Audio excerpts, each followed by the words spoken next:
Next, we'll have Romain Felli speak. He is a senior researcher in political science at the University of Geneva in Switzerland and is currently a visiting fellow at York University. He works on environmental governance and the political economy of climate change.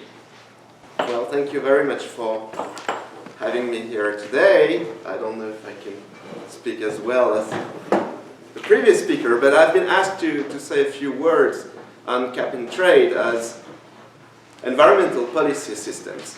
So I won't be able to talk specifically about the proposed Ontario cap and trade program for two reasons. The first reason is that we know very few details on the actual working of that cap and trade system. We don't know, for instance, if allowances will be distributed free of charge or auctioned, or in which proportion, which sectors will be regulated and which will be left outside, which greenhouse gases will be covered, because it's not just carbon dioxide, but there are a whole range of greenhouse gases that need regulated in order to fight climate change, whether allowances will be transferable from one period to another, how much offsetting will be allowed, etc., etc. So as the little film explained, the devil is in the details, and so far as I understand, we don't have the details. The second reason is that I'm not maybe sufficiently familiar, although now I've heard talking about Canadian political economy, but I'm not sufficiently familiar with Canada and Ontario political economy to advocate a specific position. But what I'd like to say today is to give you some idea on why and how cap and trade systems developed and how this has marked a shift in environmental policy all over the world. So first thing first, as Greg mentioned, very few people are aware of that, but cap and trade was actually invented right here in Toronto by a professor at the University of Toronto, John Harkness Dales. And John Dales was very worried about the pollution of Lake Ontario. He was a very keen swimmer, it seems, and he couldn't go swimming because the lake was being increasingly polluted by industries and cities around it.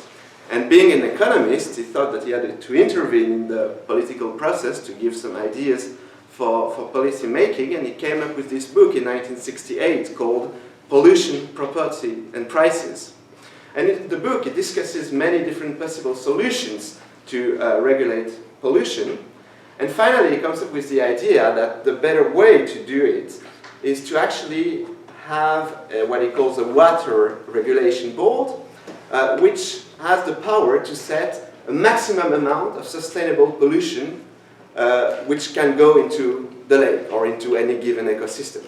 So basically, this water regulation board would have the task to take inputs from scientists, biologists, and so on and so forth, and understand how much pollution we can put into a given ecosystem, and then set a cap, set a maximum amount of pollution that can be discharged into this ecosystem. So this is the cap part of cap and trade.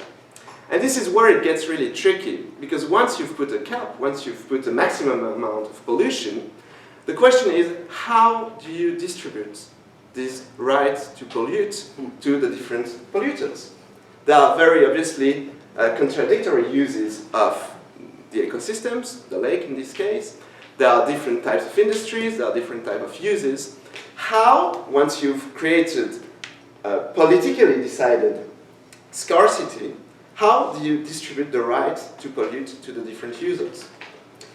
And think about it for a minute. If you have a water regulation board that needs to allocate these emission rights to different users, it needs to make a political evaluation of the different production processes and what is being produced. So should we give more emission rights to chemical plants, or should we give more emission rights to energy plants, or should we give more emission rights to water treatment plants, and so on and so forth. So there has to be a political decisions on what kind of production are more valuable than others. Valuable in the sense of giving a social, political evaluation of the different types of production. Now, if you do that, it means that you have a very strong political intervention in the economy. It means that you have basically through the state, organize a very strong, what would actually be some sort of economic planning. It's a form of economic planning when you attribute a scarce resource, in this case pollution emission rights, to different producers, not based on the value, the economic value of their production, but based on some sort of political evaluation. And this is what John Dales wanted to avoid, to have this level of intervention in the economy and in private property, and basically this is where we go back to, it's not just about market, but about class power and capitalist class power. Obviously, when you have such a degree of public intervention in the economy, you infringe on the rights of private property. And this is where the trade part comes into the equation in the cap and trade. The idea is that basically we don't need to have a political evaluation of the different uses of the emission rights. We can let the market forces decide for us. And let the market forces decide for us means it is the economic valuation which should allocate the various emission rights to various users. In less complicated words, it is the users that have the most ability to pay, who can pay more, can emit more pollutions. So it's the distribution of these permits is not based on whether specific production satisfies specific human needs, but on whether the company who buys them has the ability to go on the market and buy them at higher prices than their competitors. And thus, the Water Regulation Board, in this case, does not need to discriminate between different users, because it can let the market do the discrimination. It can let users compete for these rights, and thus put a price on emission rights, and is thus not seen as intervening in the economic process. It is not seen as picking up winners, as neoliberals like to say, amongst different producers and different productions. It is basically the market which does the allocation. So, in his book in 1968, Dales comes up with this idea of cap and trade as a matter of depoliticizing the allocation of emission rights, as finding a way to have some sort of environmental policy which puts an overall cap, but not intervening in the economy in the sense of choosing which productions should get more emission permits and which should get less. That is for the intellectual part, but as policy instruments, cap and trade systems, as was mentioned, were developed in the USA in the 1970s. And here also we need to get back a little bit to this moment in time and understand that in the 1960s and the early 70s, the United States had actually some sort of quite advanced environmental policy.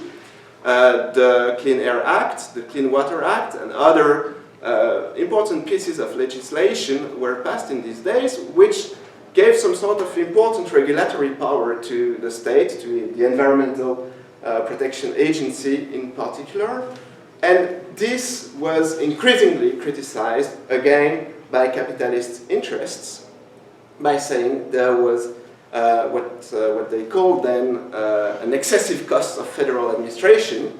Basically, they saw that as an attack on private property and on business rights to do business as it so fit.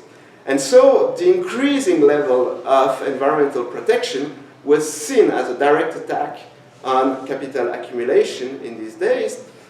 And many economists, public administrations, think tanks, and so on and so forth, tried to come up with ideas of how environmental protection, environmental regulation, could be organized in a way which was less threatening to business interests, what Ronald Reagan would later call regulatory relief. And this was very broadly part of what we can call a neoliberal shift in environmental policy, which took place in the late 70s, in which what was, if you took environmental policy prior to the mid-1970s, basically they were what economists call command and control regulations. So the state would put caps, or would put regulations, or would put standards, or would prohibit certain substances, or force companies to use specific production processes. So again, they would have some quite important degree of intervention in the economy. And one of the sector in which this was the case was on air pollution. And so the Environmental Protection Agency increasingly became under attack from neoliberal thinkers and business interests in order to relax their environmental regulations. And they did that by creating what they called then the bubble concept, which was the idea that basically a company could compensate its over emissions of certain pollutants by under polluting in other sectors. So for instance, if you didn't have to respect the regulation on all different pollutants, but if you were very good, so if you emit very few of one given pollutant, then you would be allowed to emit more of another one. So basically the idea was that overall there should be some sort of limitation, but that companies should be free to choose basically their mix of emission of various pollutants. And during the 70s and the 80s, this grew into broader bubbles, and not just at the company level, but at whole sectorial levels, and then in various territories. And this created this form of flexibility of environmental policy by actually implementing the notion that there is some sort of abstract commensurability of all pollutions. That basically all pollutions to some degree are pollutions, and that you can compensate one with another. And so this created the ground for the 1990 reform of the Clean Air Act, which was mentioned and which introduced formally for the first time the cap and trade system. This is one part of the story. The other part of the story is at the international level, where international organizations, and here the role of the OECD is extremely important, which also tried to launch a war against excessive environmental regulation and try to find ways to make it more flexible and more innovative for business interests to comply with environmental regulation. And maybe I don't have time to go into great details here, but just one thing which came out of this reflection at the OECD level especially, which I think we need to think a little bit about, is the so-called polluter pays principle. And it's a very misunderstood, sorry, I'm getting a little confused, very misunderstood principle of public policy today. Because basically today when you say polluter pays principle, everybody thinks that, well, if you pollute, then you have to pay to clean up the pollution that you've created. So if BP has an oil rig which explodes, then it has to pay for the cleanup. This is not at all what the polluter pays principle is about. What I've just described is a very basic principle of reparation. If you have destroyed something, you have to compensate this destruction.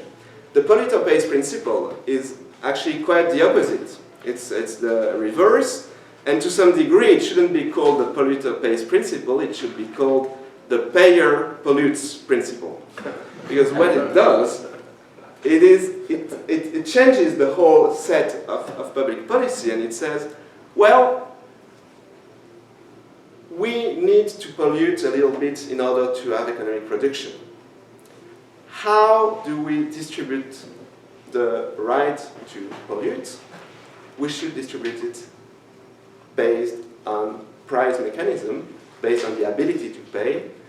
So it is the people who can actually pay who have the right to pollute. It's not the polluter which pays to compensate its pollution. It's those who intend to pollute who have to pay in order to acquire the right to do it. So, for instance, if you take a polluting industry, under a more regulatory framework, the idea is that you set a standard, and then if the industry emits more emissions than the standard, then it breaks the law and it has to be punished. It pays a fee or something like that. The polluter pays principle reverses this whole idea and says, well, you can emit as much as you want as long as you pay for it. That's the basic principle behind this notion. And of course, it builds on the idea that the market is actually efficient and when it internalizes all costs, including externalities, pollutions, and so on and so forth. And so you have this neoliberal argument that, you know, for too long nature has been treated as a free lunch, there was free appropriation, it's called the tragedy of the commons. So because there is no property over nature, it is being overused, it's being overgrazed, it's being overpolluted, and so on and so forth.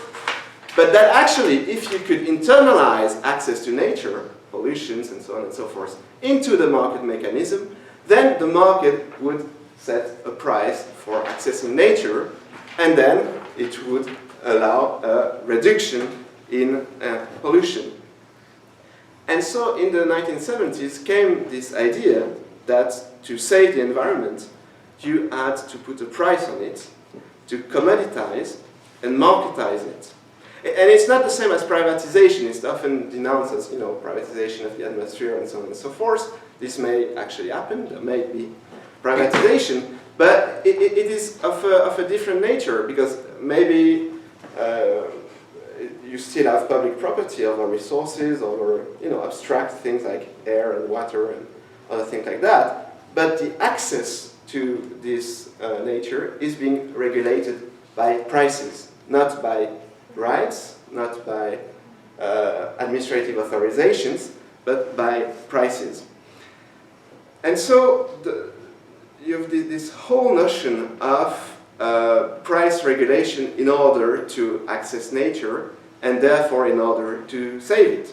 And this was translated, as I said, in the 1990 Clean Air Act in the United States, which introduced the first emissions trading program for sulfur dioxide involved in acid rain. Greg mentioned it.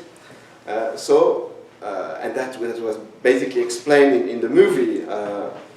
In these days, it wasn't about climate change and carbon dioxide, but it was about the question was to fight acid rain and therefore to reduce sulfur dioxide emissions. And therefore, mainly power plants were assigned emission allowances, and they were then allowed to trade them if they didn't use all their allowances and therefore make a profit by selling their over-allocated emission rights and so on and so forth.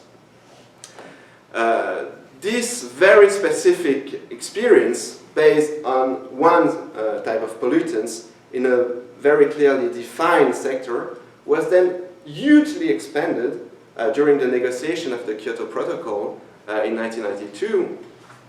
The Kyoto Protocol, which as you, the Kyoto Protocol came later in 1996, which as you know is the major piece of international legislation on climate change.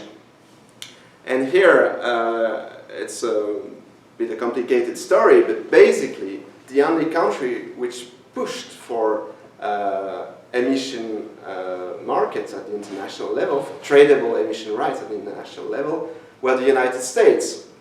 Other countries were reluctant to take it into international law, but they saw it as the only way to have the United States signing the Kyoto Protocol and therefore committing to some sort of climate policy at the international level. Of course, as you know, the United States government signed the Kyoto Protocol, but the Senate never ratified it, and so the US went out of the Kyoto Protocol, and those that actually were at first opposed to it, such as the European Union, were actually the one who implemented emissions trading and cap and trade systems, which is a bit ironic.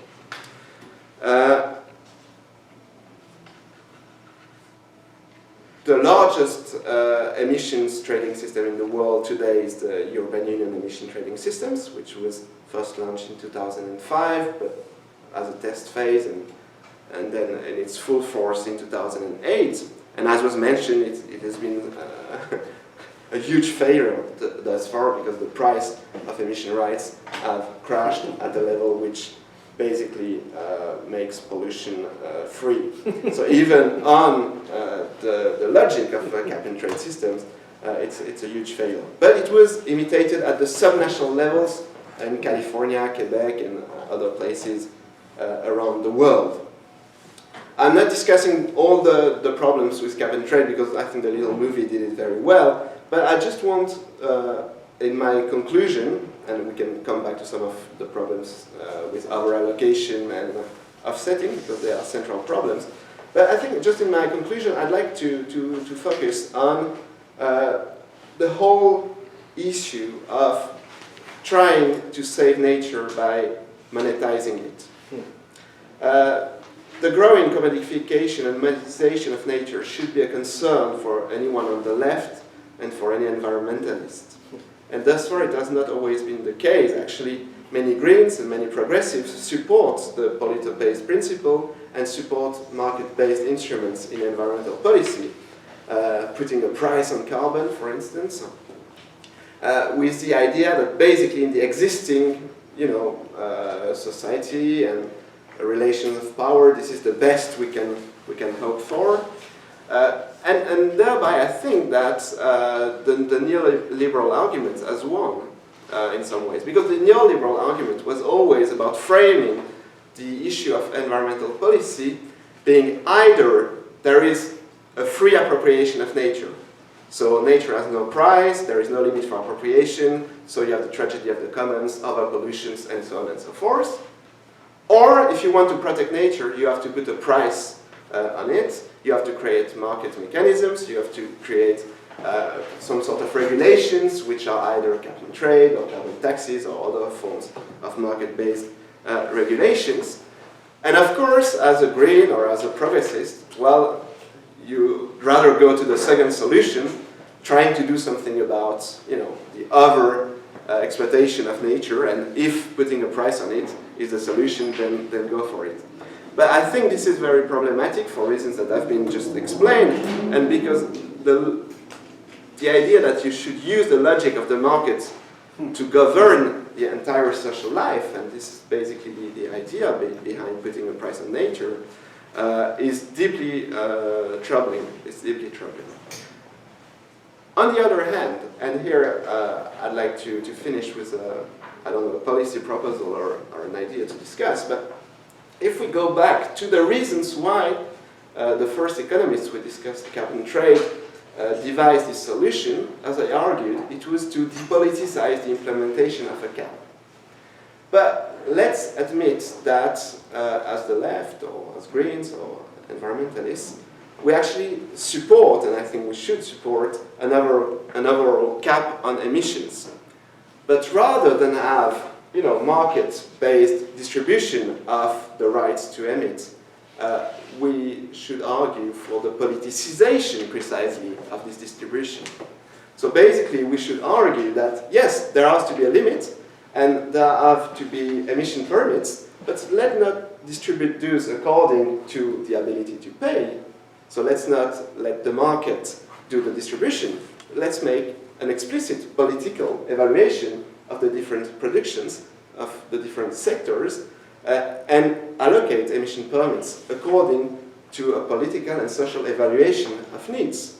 In other words, let's use this in a way to build some sort of democratic economic planning.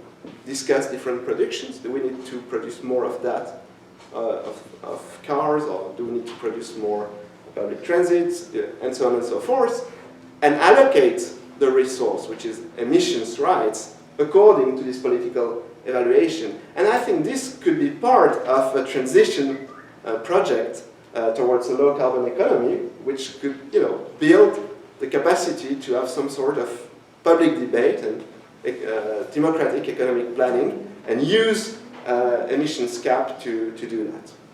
That was my